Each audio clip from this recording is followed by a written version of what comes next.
नमस्कार. मालिकेचा आजचा भाग खूपच मस्त असणार आहे. भूमीने कशी लढाई जिंकलेली आहे, कशी बाजी मारलेली आहे.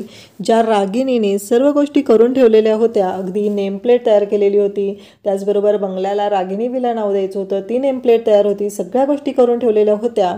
पण रागिणीचा डाव भूमीने कशा पद्धतीने उधळून लावलेला आहे ते आपल्याला आजच्या या व्हिडिओमध्ये पाहायला मिळणार आहे. नक्की भूमीने कोणता हुकमाचा एक्का बाहेर काढलेला आहे, भूमी कशा प्रकारे रागिणीची बाजी पलटवते आणि भूमी बाळाचे नाव पुढं करून नक्की काय करणार आहे हे आपल्याला पाहायला मिळणार आहे. त्यासाठी हा व्हिडिओ शेवटपर्यंत पहा. त्याचबरोबर आकाश आपल्या भूमीच्या जवळ जाणाऱ्या पारितोष बरोबर कशा पद्धतीने वाद घालतो आणि त्यानंतर पारितोषने आकाशसोबत जे कॉन्ट्रॅक्ट आहे ते कॉन्ट्रॅक्ट जे डील आहे ते कॅन्सल केलेलं आहे, कॉन्ट्रॅक्ट तोडलेला आहे. कारण जो माझ्यावर संशय घेतो, माझ्या हेतूंवर संशय घेतो, त्या व्यक्तीबरोबर काम करण्यात मला इंटरेस्ट नाही, हेच त्याने पारितोषने आकाशला सांगितलेलं आहे. आणि भूमीने नक्की कोणती युक्ती वापरलेली आहे ते आपल्याला या व्हिडिओच्या शेवटी पाहायला मिळणार आहे. त्यासाठी हा व्हिडिओ शेवटपर्यंत पहा. तर भूमी आकाशची वाट बघत असते, तिची धावपळ सुरू असते. आकाश तेवढ्यात येतो आणि भूमी त्याच्याकडे पाहत असते. आकाशने नक्की काय केलेलं आहे, कारण आता भूमीने ठरवलेलं असतं की मानसीचं नाव घेऊन मी विचारणार नाही नक्की काय झालेलं आहे. कारण मागच्या वेळी जेव्हा मी विचारलं तेव्हा मानसी मात्र अडचणीत आलेली होती. त्यामुळं काहीही झालं तरी मी आता आकाशला विचारणार नाही. मला आकाशच्या तोंडून ऐकायचं आहे नक्की काय झालेलं आहे, आकाशने नक्की काय ठरवलेलं आहे, हे सगळं मला आकाशच्या तोंडून ऐकायचं आहे, हे भूमीने ठरवलेलं असतं. आणि त्यासाठी भूमी आकाशला विचारत असते, आकाश तू मला काल अर्धवटच बोललेला आहे, नक्की तू काय निर्णय घेतलेला आहे, हे सगळं भूमी आकाशला विचारत असते. तेव्हा आकाश म्हणत असतो की तू गोळ्या घेतल्यास का. तेव्हा भूमी म्हणते नाही, माझ्या सकाळच्या गोळ्या घ्यायच्या राहिलेल्या आहेत, असं भूमी आकाशला सांगते. आकाश म्हणतो बस आधी गोळ्या घे. तेव्हा भूमी आकाशला म्हणत असते की मला सांग आत्ताच्या आत्ता काय केलेलं आहे, तू काय ठरवलेलं आहे. तेव्हा आकाश म्हणत असतो की भूमी त्याच्याशी काहीही देणं घेणं नाही, आत्ता तुझी तब्येत महत्त्वाची आहे, मी ठरवलेलं आहे काय करायचं आहे ते, तू त्यामध्ये पडू नकोस, असं आकाश भूमीला म्हणत असतो. मी सगळी प्रॉपर्टी आईच्या नावावर करणार आहे, म्हणजे आईच्याही लक्षात येईल आणि तुलाही कळेल की आई माझ्यासाठी काय करू शकते. प्रत्येक वेळेस तुला असं वाटत असतं ना की आई चुकीची आहे, पण आज तुला कळेल ना नक्की काय होणार आहे, असं आकाश भूमीला बोलत असतो. तेव्हा भूमी म्हणत असते की आकाश चुकतोयस तू, असं काही करू नको, ती बाई पूर्णपणे चुकीची आहे, तुला माहीत नाही आहे ती कोणत्या थराला जाऊ शकते. आकाश म्हणतो की ती बाई म्हणू नकोस, ती माझी आई आहे. तेव्हा भूमी म्हणते की आकाश जेव्हा त्या बाईनं काय केलेलं आहे हे तुला कळेल ना, तेव्हा तुझे डोळे उघडणार आहे, त्याशिवाय तुझ्या लक्षातही येणार नाही की ती कोण आहे ते. हे सगळं भूमीचं बोलणं सुरू असतं आणि आकाश भूमीला समजवण्याचा प्रयत्न करत असतो. त्याच टेन्शनमध्ये भूमी गोळ्या न घेता तिथून केबिनच्या बाहेर निघालेली असते आणि पारितोष समोरून येत असतो. भूमीला गरगरल्यासारखं होत असतं आणि भूमी चक्कर येऊन पडणारच असते. त्याचवेळी पारितोष भूमीच्या मदतीला येतो आणि भूमीला आधार देतो. आकाशच्या तर लक्षातही येत नाही. आकाश मात्र काम करत तिथे केबिनमध्ये बसलेला असतो. पारितोष भूमीला हाताला धरून तिथे बसवतो आणि तिच्याबरोबर बोलत असतो. तिला विचारत असतो की तुम्हाला काय होतं मिसेस भूमी. तेव्हा आकाश धावत तिकडे जातो. तेव्हा भूमीला विचारत असतो की तुम्ही गोळ्या घेतल्या का. भूमी म्हणत असते की नाही आणि मग पारितोष तिला पाणी देतो, तिला मदत करत असतो. तो म्हणत असतो की मी तुम्हाला सांगितलेलं होतं मिसेस भूमी तुम्ही येऊ नका, बरं तुम्ही आता घरी जा आणि आराम करा, नाही तर आता थोड्या वेळ तुम्ही रेस्टरूममध्ये आपल्या आराम करा आणि त्यानंतर तुम्ही घरी जा, असं पारितोष भूमीला सांगत असतो. तो पाण्याचा ग्लास घेऊन स्वतः येतो, स्वतःच्या हाताने भूमीला पाणी पाजत असतो. आकाश हे सर्व पाहत असतो. तेव्हा आकाशला मात्र खूप मोठा धक्का बसलेला असतो. आकाशला कळायचं बंद झालेलं असतं, कारण आपल्या भूमीच्या जवळ एवढं कोणीतरी जाते ही गोष्ट मात्र आकाशला सहन होत नसते आणि आकाश त्याच विचारात अडलेला असतो. भूमीला पुन्हा त्रास होत असतो. तेव्हा पारितोष म्हणतो की चला तुम्ही गोळ्या घ्या आणि भूमीला अगदी सांभाळत तो भूमीला घेऊन येतो, भूमीला आधार देत असतो, भूमीला मदत करत असतो. पारितोष भूमीची काळजी घेत असतो आणि आकाशला हे सगळं पाहून आकाशला खूप मोठा धक्का बसलेला असतो. आकाशला राग येत असतो. आकाशला ही गोष्ट सहनच होत नसते की माझ्या भूमीच्या जवळ कोणतरी जाते, ही गोष्ट काही केल्या आकाशला सहन होत नाही. आकाशला पटत नसतं आणि आकाशची चिडचिड व्हायला सुरुवात होते. भूमीला पुन्हा गरगरल्यासारखं होत असतं. इकडे रागिणीने वकिलांना फोन केलेला असतो आणि ती वकिलांशी बोलत असते. त्यांना म्हणत असते की पेपर तयार ठेवा. तेव्हा वकील साहेब म्हणत असतात की मॅडम आकाश सरांचा फोन आलेला होता, त्यांनी 4-5 दिवसात पेपर बनवायला सांगितलेले आहेत. तेव्हा रागिनी म्हणते की आजच्याच पेपर बनवले गेले पाहिजेत. तेव्हा तो म्हणत असतो म्हणजे? ती म्हणते की मला काही सांगायचं नाही, पेपर हे आजच्या आज बनवले गेले पाहिजेत आणि काहीही झालं तरी हे जे पेपर आहेत ते आजच्या आज बनवून उद्याच प्रॉपर्टी माझ्या नावावर झाली पाहिजे. तेव्हा तो म्हणत असतो माझा काय फायदा याच्यामध्ये? तेव्हा रागिनी म्हणते बरोबर आहे, पैशासाठीच तुम्ही सगळं करणार आहात ना. हो, तुमचाही फायदा होणार आहे, तुमच्याही मनाप्रमाणे गोष्टी घडणार आहेत, सगळं तुम्हाला मिळणार आहे, तुम्हालाही तेवढंच कमिशन दिलं जाईल, असं रागिनी त्या वकिलांना सांगत असते. तेव्हा तो म्हणत असतो की ठीक आहे, आकाश सरांना काय कारण द्यायचं आहे?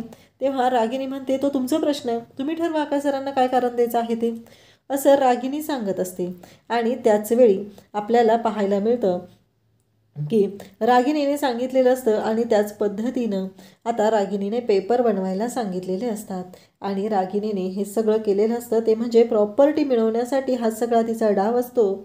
आणि रागिनी ही बोललेली असते की काहीही झालं तरीही मी आता माघार घेणार नाही. इकडे पारितोष हा भूमीची काळजी घेत असतो. भूमी विचार करत असते. भूमी म्हणत असते की नक्की सगळं काय झालेलं आहे, हे सगळं काय होऊन बसलेलं आहे, मी नक्की कशा पद्धतीनं गोष्टी हँडल करणार आहे, हा प्रश्न आता भूमीला पडलेला असतो. आणि इकडे भूमी टेन्शनमध्ये असते. तेव्हा ती चेअरवर बसायला जात असते. पुन्हा तिला गरगरल्यासारखं होतं. तेव्हा पारितोष तिच्याजवळ येतो आणि पारितोष हा भूमीला पुन्हा आधार देतो. आणि आकाशच्या मात्र शिट्ट्याच वाजत असतात, कारण त्याला कळतच नसतं, त्याला ही गोष्ट सहनच होत नसते की माझ्या भूमीच्या जवळ कोणीतरी एवढं जातं आहे, ही गोष्ट त्याला सहन होत नसते. आणि त्याला खूप राग आलेला असतो. तो उठतो आणि पारितोषच्या जवळ जातो. तो खरं तर त्याच वेळी मनातल्या गोष्टी बोलणार असतो, पण पारितोषला आत्ता आकाश काहीच बोलत नाही. तो शांतपणे उभा असतो आणि पुन्हा पारितोष स्वतः त्या गोळ्या काढतो. त्या गोळ्या ज्या आहेत त्या भूमीला काढून देतो. तरीही आकाशने अजूनही शांतता बाळगलेली असते. आकाशला राग आलेला असतो, त्याला ही गोष्ट सहन होत नसते. आणि आकाश हा भूमीकडे आणि पारितोषकडे पाहत असतो. त्याला खूप राग आलेला असतो. त्याला असं वाटत असतं की हे सगळं काय होत आहे, कारण काहीही झालं तरीही आत्ता सध्या आकाश जर हायपर झाला तर खूप अवघड होईल, असं भूमीच्या डोक्यात सुरू असतं. आणि इकडे रागिनी मात्र कपाटातल्या ज्या तिच्या नेमप्लेट तिनं बनवलेल्या आहेत त्या नेमप्लेट काढत असते आणि अभिला दाखवत असते. अभिला म्हणत असते की खरंच इतिहासातला सगळ्यात मोठा दिवस हा उद्याचा दिवस असणार आहे, कारण सगळ्या गोष्टी ह्या आपल्या म्हणण्याप्रमाणे होणार आहेत, सगळ्या गोष्टी आपण ठरवलेल्या आहेत त्या पद्धतीनं होणार आहेत. हे सगळं बोललं जात असतं. आणि मग त्या नेमप्लेट काढते तिने रागिनी विला आणि रागिनी पटवर्धन MD महाजन गारमेंटची MD या नावाची तिची जी नेमप्लेट असते ती तिने काढलेली असते आणि ती अभिला दाखवत असते. अभि म्हणत असतो की हे कधी बनवून घेतलेस तू? तेव्हा ती सांगत असते ज्या दिवशी भूमी घराच्या बाहेर गेली ना त्याच दिवशी मी या नेमप्लेट बनवून घेतलेल्या आहेत. आणि अभिजितला पण धक्का बसतो, म्हणजे आई तर एवढ्या पुढची निघालेली आहे, पण अभिजितच्या लक्षात ही गोष्ट अजूनही आलेली नसते. आईनं जरी हे सगळं घेतलेलं असलं तरीही यातलं काय आपल्याला मिळणार आहे हा विचार मात्र अभिजितच्या डोक्यात अजूनही आलेला नसतो. इकडे भूमी मात्र आता शांतपणे बसलेली असते. तिला पारितोषने सांगितलेलं असतं तुम्ही गेस्ट रूममध्ये जाऊन तिथे आराम करा. भूमी तिथं आलेली असते. तिच्याबरोबर पारितोषही आलेला असतो आणि पारितोषला भूमी म्हणत असते की सर मी ओके आहे, मी जाईल. तेव्हा पारितोष म्हणत असतो की कंपनीच्या गाडीनंच जायचं आहे, ॲटोने वगैरे जायचं नाही, घरी जाऊन तुम्ही आराम करा. हे सगळं पारितोष भूमीला सांगत असतो. त्याचबरोबर पुन्हा भूमीच्या डोळ्यात काहीतरी गेलेलं असतं, म्हणून पारितोष हा भूमीच्या जवळ येतो. भूमी विचारते काय झालं, असं विचारल्यावर भूमी सांगते नाही माझ्या डोळ्यात काहीतरी गेलेलं आहे. आणि हे ऐकता क्षणी पारितोष म्हणू लागतो की थांबा मी बघतो. आणि मग पारितोष फुंकर मारत असतो आणि पारितोषने फुंकर मारल्यानंतर तिथे तेव्हाच त्याच क्षणी आलेला असतो तो म्हणजे आकाश आलेला असतो आणि आकाशला धक्का बसतो. पारितोष भूमीच्या डोळ्यात फुंकर मारत आहे. ही गोष्ट काही केल्या आकाशला मात्र सहनच होत नसते. आकाशला वाईट वाटत असतं. हे सगळं काय होत आहे हा प्रश्न आकाशला पडलेला असतो, कारण काहीही झालं तरीही आकाशचं असं म्हणणं असतं की मला आत्ता ही गोष्ट नको आहे, काहीही झालं तरी भूमीच्या जवळ पारितोषने जायला नको आहे. आणि आकाश जोरात किंचाळतो. आकाश म्हणतो पारितोष काय चाललंय तुझं हे सगळं? तेव्हा पारितोष म्हणतो की काय चाललंय म्हणजे मी काय केलेलं आहे? तेव्हा आकाश म्हणत असतो की तुला कळतंय का तू काय केलेलं आहेस ते? कारण काहीही झालं तरी एखाद्या स्त्रीच्या एवढं जवळ जाणं तुला योग्य वाटतं का? हे सगळं पारितोषला आकाश बोलत असतो. तेव्हा पारितोष म्हणत असतो की मी काहीही चुकीचं केलेलं नाही, मी जे काय केलेलं आहे ते अगदी बरोबर केलेलं आहे असं पारितोष सांगत असतो. आणि आकाश म्हणत असतो की मिसेस भूमी तुला सांगत आहेत ना प्रत्येक वेळेस की मला तेवढी गरज नाही आहे, तरीही तू त्यांच्या एवढं जवळ का जातोय? हा प्रश्न इथे विचारलेला असतो. आणि आकाश जेव्हा हे विचारत असतो तेव्हा मात्र पारितोष म्हणतो म्हणजे काय म्हणायचं आहे आकाश तुला? भूमी म्हणते की आकाश शांत हो. तेव्हा आकाश तोंडातून सांगायलाच लागलेला असतो की भूमी माझी बायको आहे, पण आकाश शांत होतो. तेव्हा पारितोषला आकाश म्हणतो की त्या तुला सांगत आहेत ना एवढं फेवर करायची गरज नाही आहे, मग तरीही तू त्यांना एवढं फेवर का करत आहे? तुला माहिती आहे का तुझ्या हेतूबद्दल लोकांच्या मनात संशय लागलेला आहे. बाहेर ऑफिस स्टाफ काय बोलत आहे तुला माहिती आहे ना? तेव्हा पारितोष म्हणू लागतो की ते काही नाही, ऑफिस स्टाफ माझा आहे आणि तो माझ्याबद्दल काय बोलतो हे मला चांगलंच माहिती आहे, परंतु आत्ता तुझ्या मनात काय चाललंय ते मला कळलं पाहिजे. तेव्हा आकाश म्हणतो की मला पारितोष हे अजिबात आवडलेलं नाही. एखादी स्त्री तुला नको म्हणत आहे तरीही तू त्याच्याजवळ इतकं जाणं मला योग्य वाटत नाही. हे सगळं बोललं जात असतं आणि त्याचबरोबर भूमी ही आकाशला बोलत असते आणि पारितोषलाही ती सांगत असते. त्याचबरोबर इकडे आपल्याला पाहायला मिळतं की भूमी आकाशला समजवण्याचा प्रयत्न करत असते, परंतु आकाश ऐकायलाच तयार नसतो. पारितोष म्हणतो की बरं झालं मिसेस भूमी बोलू द्या त्याला, कारण तो मित्र आहे माझा म्हणून मी त्याच्याशी एवढं त्याला समजून घेत आहे, परंतु जर त्याच्या मनात माझ्याबद्दल संशय असेल तर मला त्याच्याबरोबर काम करण्यामध्येही इंटरेस्ट नाही, मी ही डील आत्ताच कॅन्सल करत आहे. हे ऐकल्यानंतर भूमीलाही धक्का बसलेला असतो. भूमी म्हणत असते की माझ्यामुळे तुमच्या दोघांमध्ये भांडणं होत आहेत, मला काय वाटत असेल याचा विचार करा. परंतु इकडे आकाशही ऐकायला तयार नसतो, पारितोषही ऐकायला तयार नसतो. भूमीला मात्र पारितोषबद्दल जराही संशय नसतो. तिला पारितोषचं वागण्यामध्ये चुकीचं वाटत नसतं, कारण तिचं असं म्हणणं असतं की त्यांनी स्वतःहून क्लिअर केलेलं आहे त्यांच्या आयुष्यात काय घडलेलं आहे त्यासाठी. तेव्हा आकाश म्हणतो की ठीक आहे चालेल, मलाही तुझ्याबरोबर काम करण्यात इंटरेस्ट नाही. तेव्हा पारितोष म्हणतो की आत्ताच्या आत्ता तू ऑफिसमधून जा, तू ऑफिसमधून घरी पोहोचण्याआधी तुझ्याकडे कॉन्ट्रॅक्ट पेपर कॅन्सल झाल्याचे पेपर पोहोचलेले असतील आणि माझ्याकडून हे कॉन्ट्रॅक्ट मी कॅन्सल करत आहे, हे कोलॅबरेशन मला तुझ्या कंपनीबरोबर नको आहे. हे ऐकल्यानंतर आकाशला मात्र खूप राग आलेला असतो. इतक्या दिवसांची दोघांची मैत्री असते, ती मैत्री संपलेली असते, कॉन्ट्रॅक्ट पण संपलेलं असतं आणि भूमी आकाशच्या मागे येते आणि आकाशला म्हणू लागते की आकाश काय करतोयस हे? आकाश मात्र गाडीवरती हात मारून घेत असतो.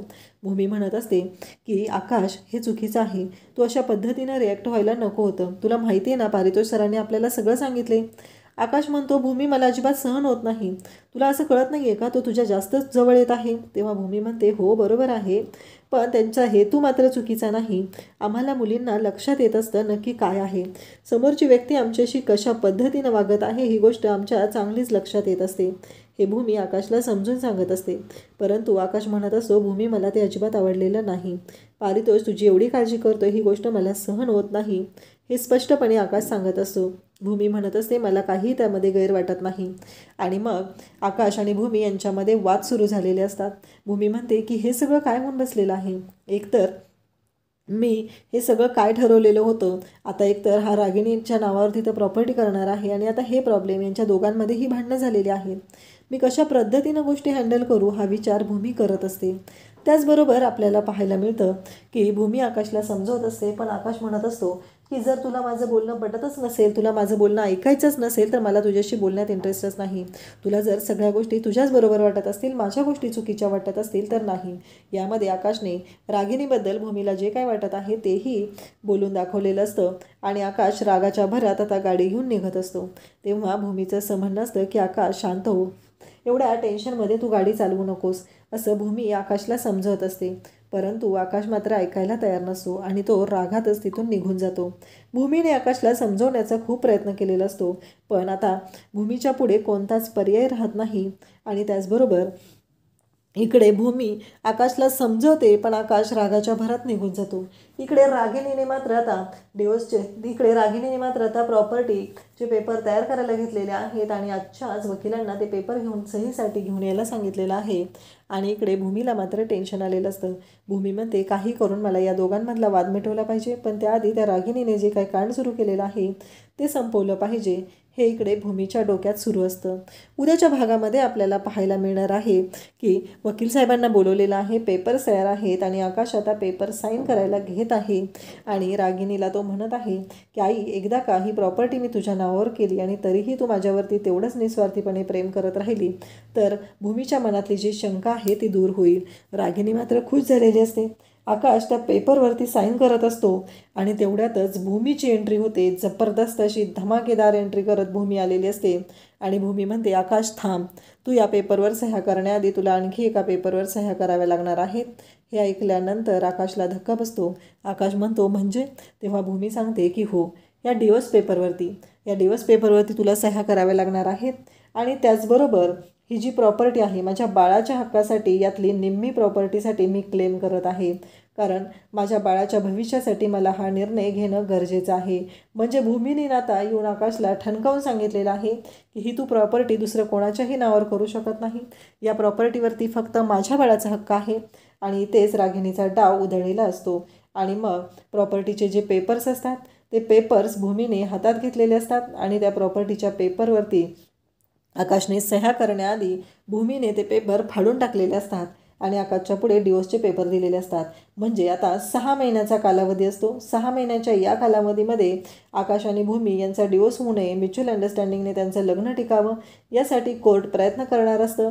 आणि या 6 महिन्याच्या कालावधीमध्ये आता भूमी रागिणीची वाट लावणार असते, कारण डिवोर्स होण्यासाठी 6 महिन्याचा कालावधी लागतो. 6 महिन्यात जर त्या दाम्पत्याचं जर एकमेकांशी पटलं नाही तरच कोर्ट त्यांचा डिवोर्स फायनल करतं. आणि भूमीने तिच्या बाळासाठी ती प्रॉपर्टी आता मागितलेली आहे, त्या प्रॉपर्टीवरती क्लेम केलेला आहे आणि तेच रागिणीचा डाव तिने उधळून लावलेला आहे. आणि ते प्रॉपर्टीचे पेपर्स आता भूमीने फाडलेले आहेत आणि रागिणीच्या तोंडावरती उधळलेले असते. आकाश तर पाहतच राहतो, कारण भूमीने हा निर्णय का घेतलेला आहे हा प्रश्न आकाशला पडलेला असतो. भूमीने आकाशच्या समोर डिवोर्स पेपर धरलेले आहेत आणि आकाशला बुचकळ्यात पाडलेलं आहे आणि रागिणीचा डाव भूमीने उधळून लावलेला आहे. त्यानंतर रागिणीला तिने ओपन चॅलेंज केलेलं आहे की हे बघ, आता 6 महिन्यामध्ये या घराच्या बाहेर नक्कीच हकालपट्टी करणार आहे. हे चॅलेंज भूमीने रागिणीला दिलेलं असतं आणि रागिणी मात्र पाहतच राहते.